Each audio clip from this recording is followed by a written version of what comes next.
여러분, 미국에 키톤 패밀리라는 그 가족이 있습니다. 원래 영상을 보려고 했습니다만 우리 할렐루야 찬양대 중창대 너무 찬양이 은혜스러워서 그냥 소개만 하고 넘어가려고 합니다만, 이 키톤 패밀리가 부르는 이 찬양을 전 세계 많은 사람들이 보고 있고 은혜 받고 있습니다. 사실 이 가족이 특별히 노래를 잘해서 그런 것은 아닙니다. 그런데 이 가정의 특별함은 4대가 함께 모여서, 온 가족이 함께 모여서 찬양한다는 것이 대단히 특별한 것이죠. 그래서 약 30-40명의 가족이 모여서 하나님을 찬양하는 그 모습이 너무나 은혜가 되는 것입니다. 저는 가정의 달을 맞이해서 생각해 봅니다. 신앙의 명문가는 어떤 곳일까? 모든 가족이 세대를 뛰어넘어 함께 모여서 찬양할 수 있는 그런 가정이 아닐까? 우리의 가정이 다 함께 찬양할 수 있는 복된 가정, 아름다운 가정, 신앙의 명문 가정을 이루어가는 우리 모두가 되기를 예수님으로 간절히 축복합니다. 아멘. 게리 체프먼이라는 사람이 쓴 5가지 사랑의 언어라는 책이 있습니다. 많이들 보시기도 했을 겁니다만, 이 책은 사랑에 대해서 이야기를 하면서 사람은 저마다 고유한 사랑의 언어가 있다고 말하고 있습니다. 우리가 상대의 사랑을 느끼는 것은 상대가 그냥 사랑해 라고 말해서 우리가 그 상대의 사랑을 진실하다고 받아들이는 것이 아니라는 것입니다. 우리는 나에 맞는 사랑의 언어로 말해 주었을 때에 그 사람의 사랑을 느끼고 받아들이게 된다는 것입니다. 우리가 아무리 사랑한다고 말을 하더라도 상대가 사랑이라고 느끼는 사랑의 언어가 아니면 상대는 그것을 구체적으로 사랑으로 체감하지 못한다는 것입니다. 그 사랑의 5가지 언어가 있습니다. 첫 번째는 뭐냐면 인정해 주는 말입니다. 마크 트웨인이라는 유명한 소설가는 이런 얘기를 했습니다. 나는 한 번 칭찬받으면 2달 동안은 잘 지낼 수 있다.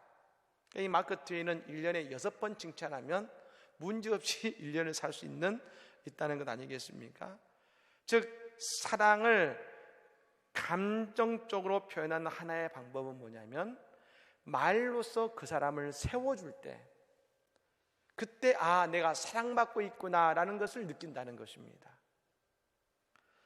두 번째는 함께하는 시간을 갖는 것입니다. 이 게리 체프먼이 어떤 가족을 상담했는데요, 그 집의 그 부인이 남편에 대해서 이렇게 말을 했다고 합니다. 제 남편은 가족을 잘 부양합니다. 하지만 나와 함께하는 시간이 전혀 없어요. 우리와 함께 시간을 보낼 수 없다면 집이나 좋은 자동차가 무슨 소용이 있겠어요? 즉 그냥 같이 있는 것이 아니라 함께 서로 관심을 가지고 서로 교류하고 함께 보내는 시간을 가질 때 사랑을 느끼는 사람이 있습니다. 요즘은 같이 있지만 다 스마트폰 보고 자기가 보고 싶은 걸 보고 같이 있지만 따로 있는 것 같지 않습니까? 그런데 같이 서로를 바라보고 무언가를 같이 이야기하고 같이 함께 할 때에 그때 사랑을 느낀다는 것입니다. 세 번째는 선물입니다. 많은 분들이 전 이것입니다 라고 생각할지 모르겠습니다만, 사랑의 징표라고 할 수 있는 것을 통해서 그것을 통해 상대를 기억함으로 눈으로 볼 수 있는 구체적인 사랑의 상징이 어떤 사람에게는 대단히 중요한 것이죠. 네 번째는 봉사입니다. 그 봉사는 배우자가 원하는 것을 도와주고 해주면서 그 배우자를 기쁘게 해주는 것이죠. 즉 상대를 위해서 내가 수고해 줄 때에 그 배우자는 저 사람이 나를 사랑하고 있구나라고 느낀다는 것입니다. 마지막 5번째는 스킨십이죠.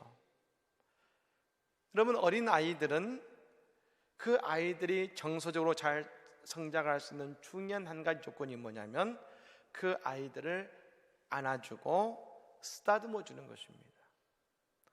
아이들을 안아주고 쓰다듬어 줄 때 그 아이들이 정서적인 안정을 갖는 것처럼 부부간에 손을 잡아주거나 포옹을 해줄 때 상대가 나를 사랑한다고 느끼는 사람도 있다는 것입니다. 그렇습니다. 사랑은 서로가 서로에게 표현해 줘야 됩니다. 교회는 사랑의 공동체입니다. 그렇다면 어떻게 사랑의 공동체를 우리가 알 수 있습니까? 우리가 그 사랑을 표현해야 된다는 것입니다. 무엇보다도 우리는 먼저 하나님께 우리의 사랑을 표현해야 될 줄로 믿습니다. 근데 우리는 가끔 믿음과 사랑을 혼동할 때가 있습니다. 그러니까 내가 믿음이 있으니까 하나님을 사랑한다고 생각합니다.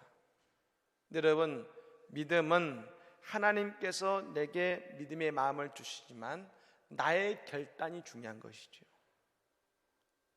즉 내가 중요한 것입니다. 하지만 사랑은 사랑의 상대가 중요한 것이죠.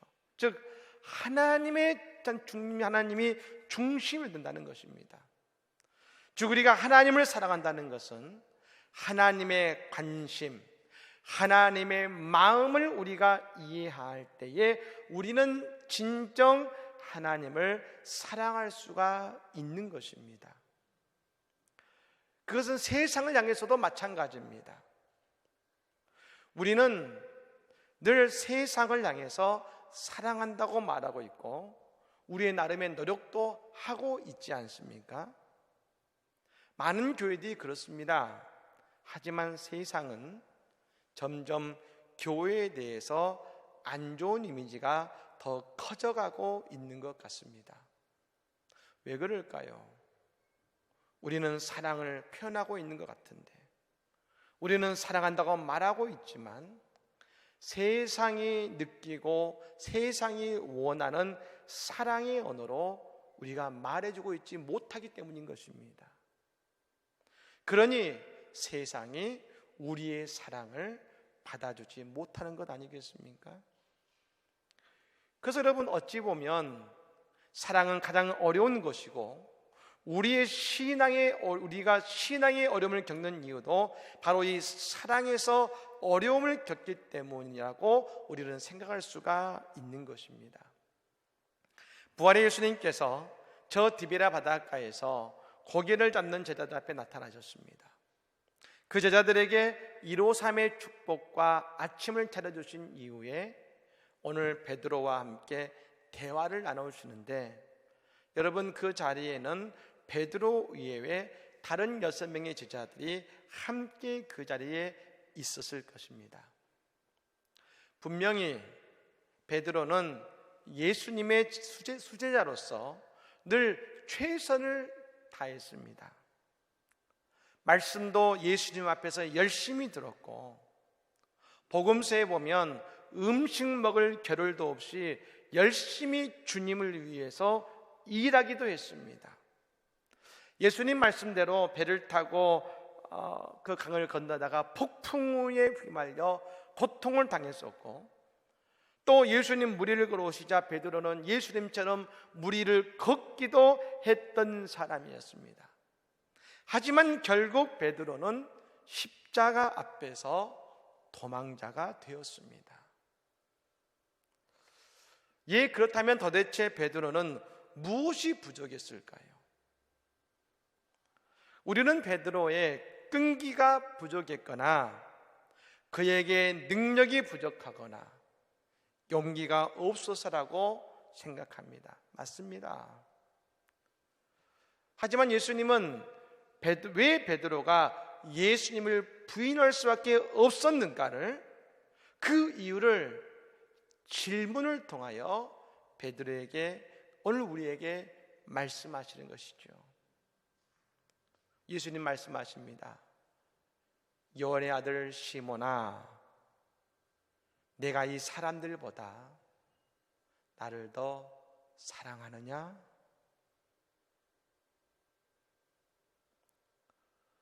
베드로가 예수님을 3번이나 부인하고 그가 이제 더 이상 예수님의 제자가 되는 것을 포기하고 디베나 바닷가에서 고기 잡으러 온 것은 다른 이유 때문이 아니라 예수님은 그것이 바로 사랑의 문제라고 말씀하고 계시다는 것입니다.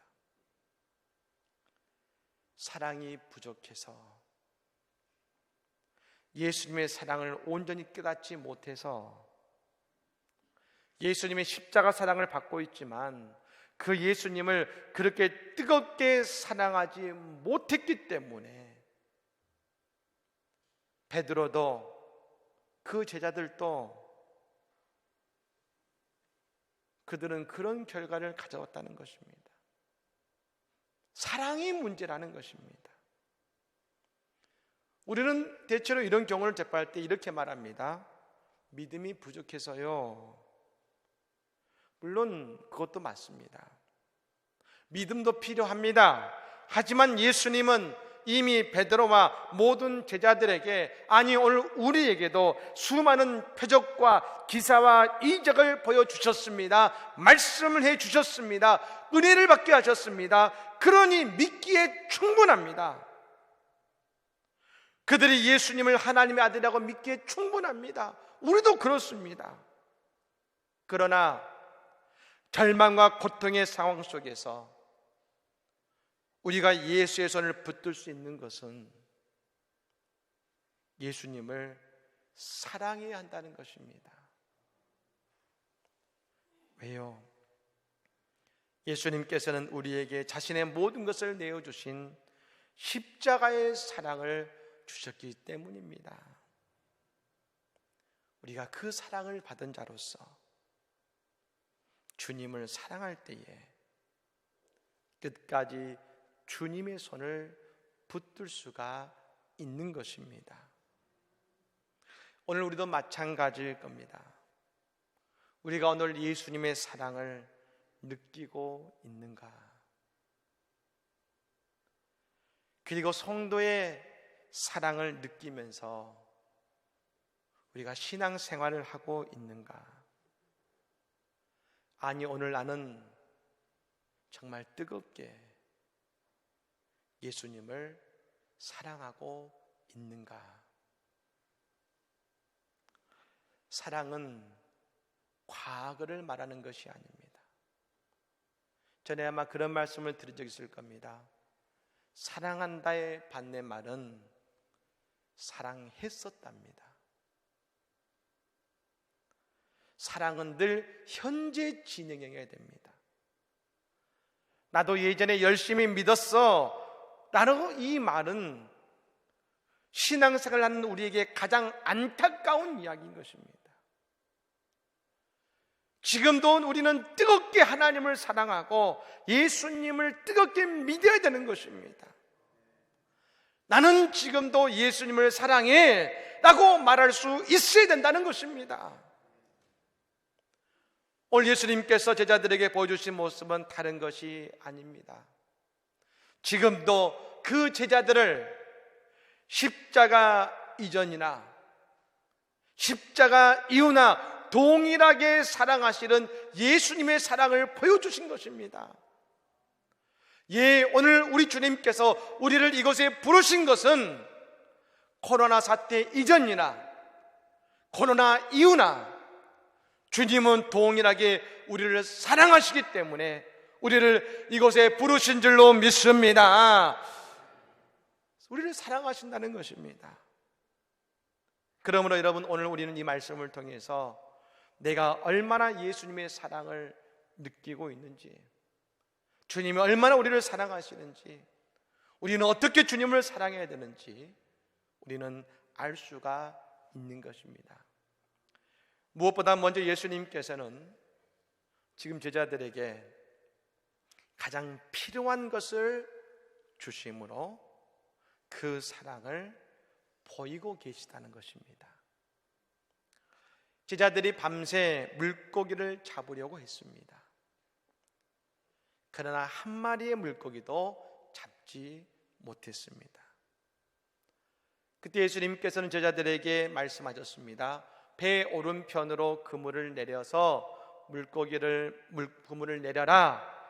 그래서 그물을 내렸더니 엄청난 물고기를 잡았습니다. 자신들의 배뿐 아니라 이웃의 배까지 가득 차게 하시는 이루삼의 축복을 내리신 것입니다.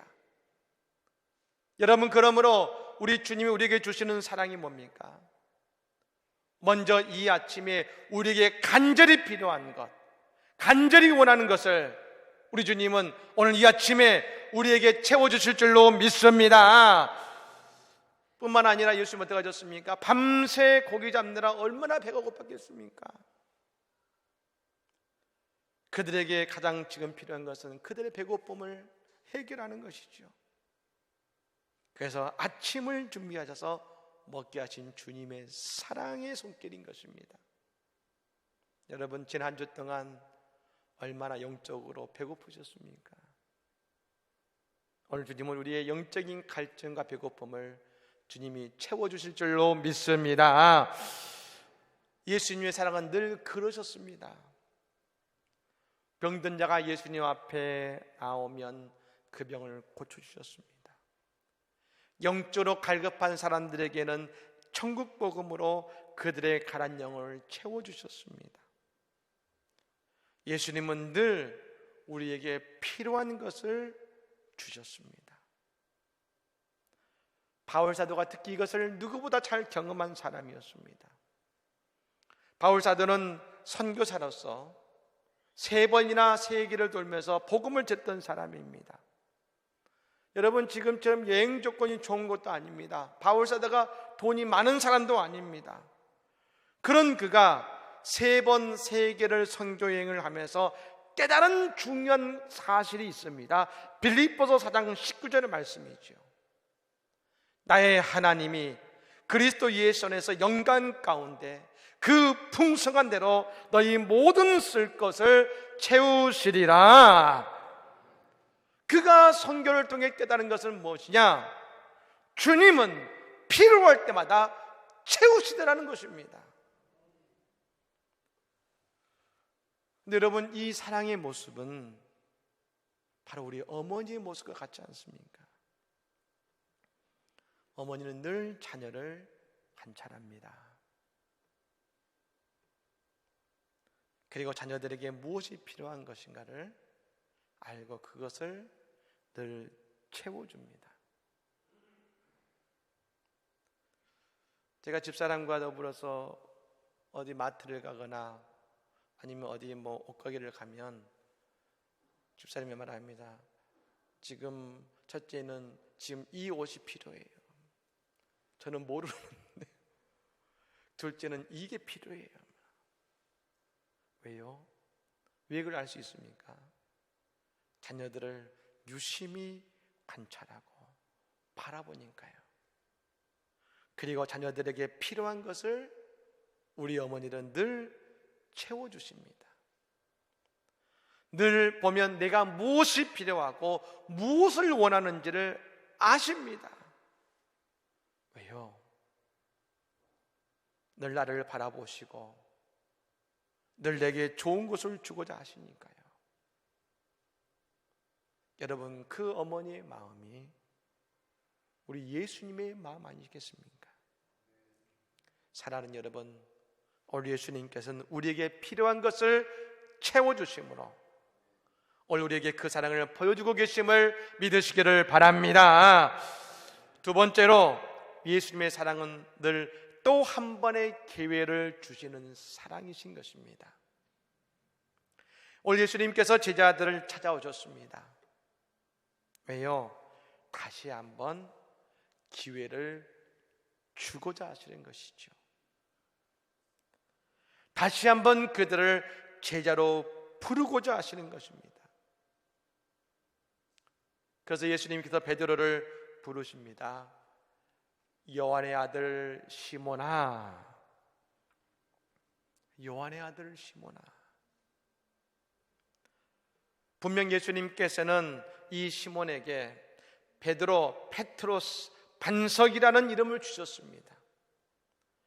근데 오늘 예수님은 지금까지 베드로야 부르시던 이름을 부르지 않으시고 요한의 아들 시몬아라고 부르십니다. 왜 이렇게 부르실까요? 예수님께서 베드로에게 말씀하시는 것입니다. 다시 시작해보자.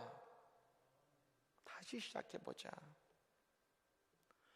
요한의 아들 시몬아, 내가 베드로 되기 이전에 나를 처음 만났던 그때로 다시 돌아가서 다시 하나님 나라의 사역을 시작해보자. 베드로가 3번 부인한 것, 십자가에서 도망친 것, 아니 제자 포기 선언을 하고 이 디베라 바닷가에 와서 고기 잡은 것 다 잊고 이제 그 처음으로 다시금 돌아가서 다시 시작해보자고 주님은 말씀하고 계시는 것입니다. 그래서 부르시는 것입니다. 요한의 아들 시몬아.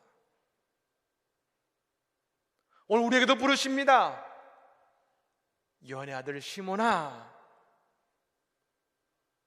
또 한 번의 기회를 주신 것입니다.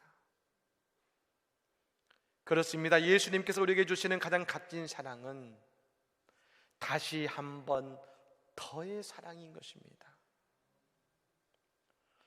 이것은 뭘 의미합니까? 나를 절대로 포기하지 않으시고 내가 변화될 때까지, 내가 예수님의 제자로 바로 세워질 때까지 주님은 포기하지 않으시고 나를 사랑하시겠다는 것입니다. 우리가 자녀일 때는 잘 모르지만 부모가 되어서 깨닫는 가장 큰 사랑이 바로 이것입니다.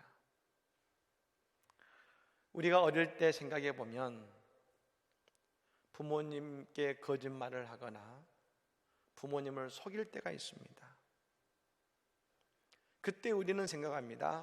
야, 어머니 아버지가, 엄마가 이걸 속으셨어. 무사히 넘어갔어.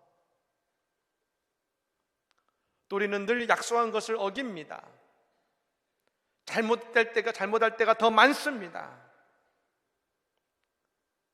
우리가 나중에 부모가 돼서 깨닫습니다.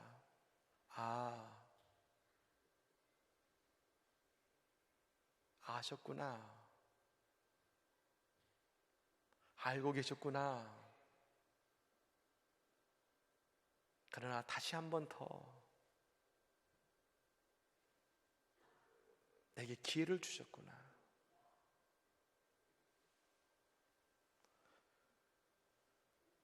우리의 부모님들은 우리의 모든 잘못, 우리가 어겼던 모든 약속들 다 잊어버리시고 오늘 다시 한 번 더 라고 말씀하시면서 우리에게 새로운 기회를 주시는 것입니다.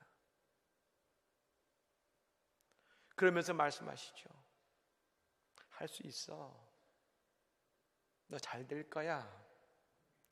걱정하지 마. 오히려 우리를 격려하시는 것입니다. 여러분, 당자의 비유에서 아버지가 그 둘째 아들인 당자에게 준 사랑이 뭡니까? 아버지가 준 사랑은 유산이 아닙니다. 그 모든 것을 다 잃어버리고 돌아왔을 때 그때 너를 사랑해 하면서 그 아들을 껴안고 다시 한 번 더의 기회를 준 것이 아버지의 위대한 사랑인 것입니다. 다시 한 번 더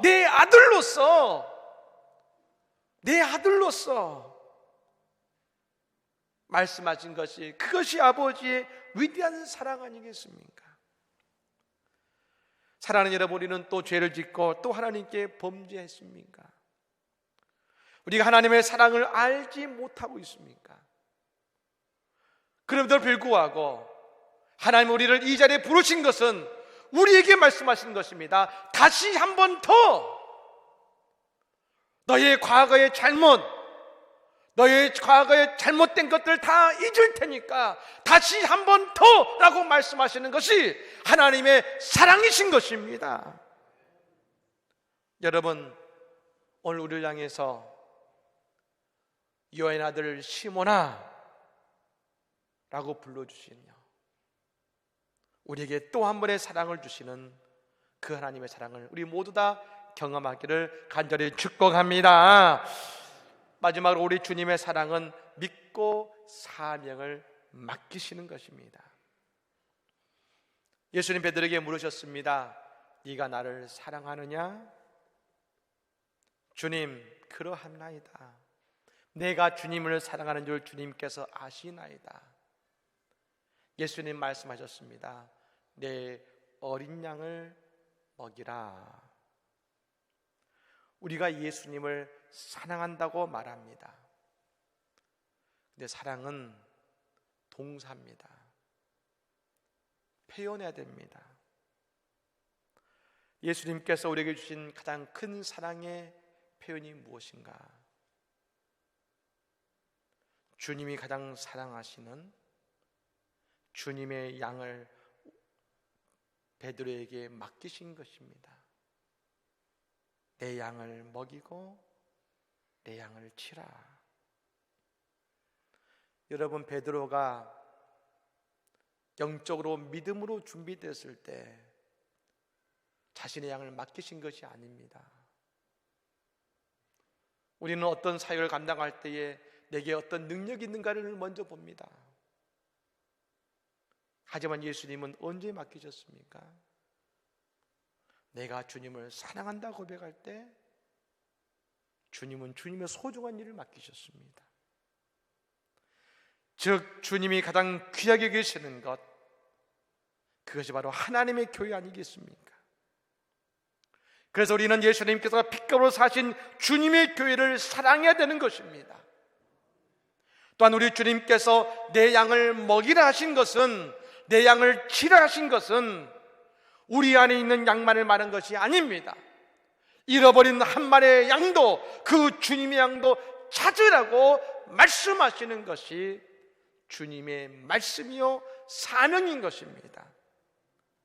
여러분, 그러므로 성도는 늘 잃어버린 양을 찾기 위해 노력하는 것이고, 주님의 우리 안에 있는 어린 양과 같은 하나님의 교회를 사랑하는 것이 곧 우리 예수님을 사랑하는 것임을 여러분 믿으시기를 바랍니다.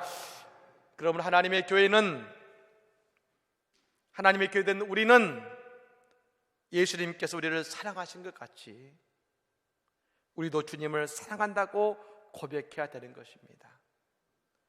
그것은 내 마음대로 생각하는 것이 아니라 오늘 주님께서 소중히 여기시는 주님의 어린 양들, 주님의 교회, 그리고 잃어버린 주님의 양들을 찾는 것이 우리가 주님께 드릴 수 있는 가장 소중한 사랑의 고백인 것입니다. 바울 사도는 예수님 만나고 그걸 깨닫고 평생 주님의 복음을 전하고 잃어버린 양을 찾는데 최선을 다한 것 아니겠습니까? 사랑하는 여러분, 우리도 예수님의 사랑을 받은 자로서 오늘 또 이 아침에 주님의 사랑을 받은 자로서 예수님 사랑합니다 고백하며 주님께 사랑으로 화답하는 우리 모든 성도들의 삶, 주님의 교회들이 되시기를 예수님으로 간절히 축복합니다.